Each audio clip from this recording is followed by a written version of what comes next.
Okay, so as promised, a little reminder of your exercises that we went through earlier. Apologies, we're floodlit, not got any lateral light, but it's late, it's the first chance I've had to get them done for you. So what I said when we spoke earlier is that I want you kind of doing supersets. So by that I mean 3 lots of 5 repetitions, 2 exercises. So you're having sort of a break from one while you do the other one. So I'll go through the first set that you'll do kind of day 1, then go through the second set that you'll do day 2, and you alternate and you have 1 whole day's rest. So your first one was against the wall using a light weight. I won't use the term you used in case I get taken off YouTube. Using a light weight. So you're going to stand with your back against the wall as much to try and correct that movement pattern which you're aware that you're doing in order to get that arm further up, you using momentum and arching your back. So you need to be stood against the wall with your knees nice and soft and really tuck that tummy under, so you're trying to maintain contact of that lumbar spine or the bottom of your back with the wall while you do the lift up. So knees sort of shoulder width slightly further than shoulder width apart, knees nice and soft, pelvis tucked under, pressing the small of your back into the wall. You're going to take that arm forward. When you get to that point that you know you need that little bit of assistance, use your left hand to take it up, and then all the way up it goes. Hold it for a few seconds and then control your lowering down. Left arm's there if you need it, or you can shorten your lever and simply bend that elbow so you're lifting something that's a little bit shorter, therefore it's a little bit easier, and lower it right down to by your side. And again, left arm support when you need it, right the way up. Hold it for a few seconds. Be aware of what's going on there, so you're avoiding that hitching position. Slow, controlled release down, arms there for support if you need it. And again, so as I say, we're going to do 5, up you come, up there, hold it for a few seconds. Don't forget, make sure you're not arching here, you're maintaining that pelvis tucked under. Slow, controlled release down. And again, up, right away up. Hold it for a few seconds. Slow, controlled release down. Lovely. And then number 5, up you come.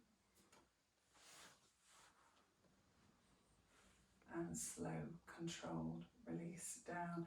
And as I said when we were discussing earlier, you should be pushing that should be hard work. You should really not sort of feel that you're not able to do number 6, and that's a sign you've worked it maximally.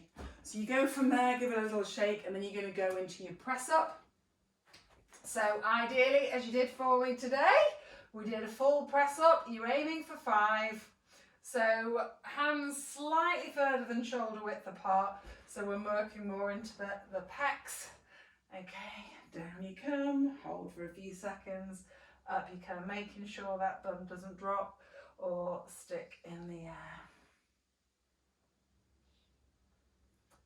Okay, and again, you're going to aim for 5. Now bear in mind, this is the first time you've done full press-ups in a while, so if you get to 3 and you've had enough, drop to your knees and come down. But what I don't want to see is bum in the air like that. Make that lever as long as you can, but ideally you're wanting to be doing 5 full ones, and then back up, and then you back up to repeat those ones up there, and then back down, and then the wall and back down. So ultimately you would have done 15 of each, but you've broken them up into 3 sets of 5. So that's day 1.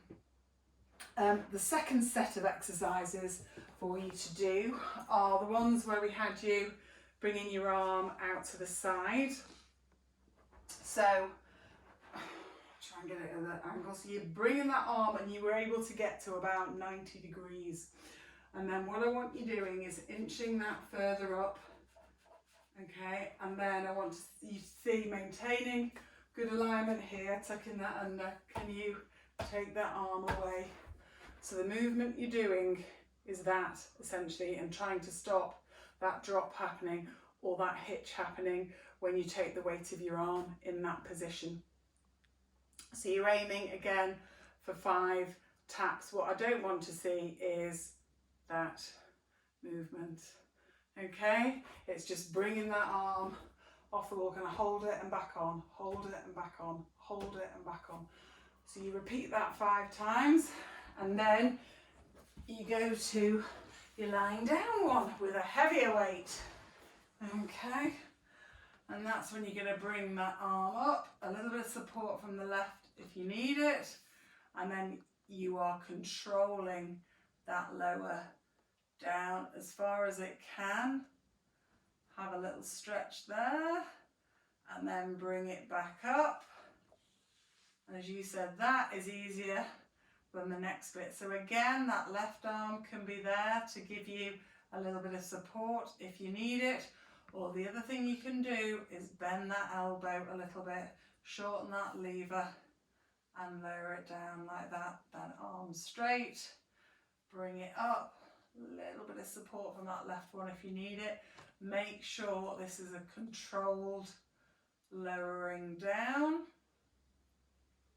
Bring it back up to 90, bit of support if you need it, or shorten that lever. And again, you're going to do this one 5 times, and I want you lifting a weight. That means you can do 5 reps, but not 6. And back, support if you need it. That's number 3. Number 4.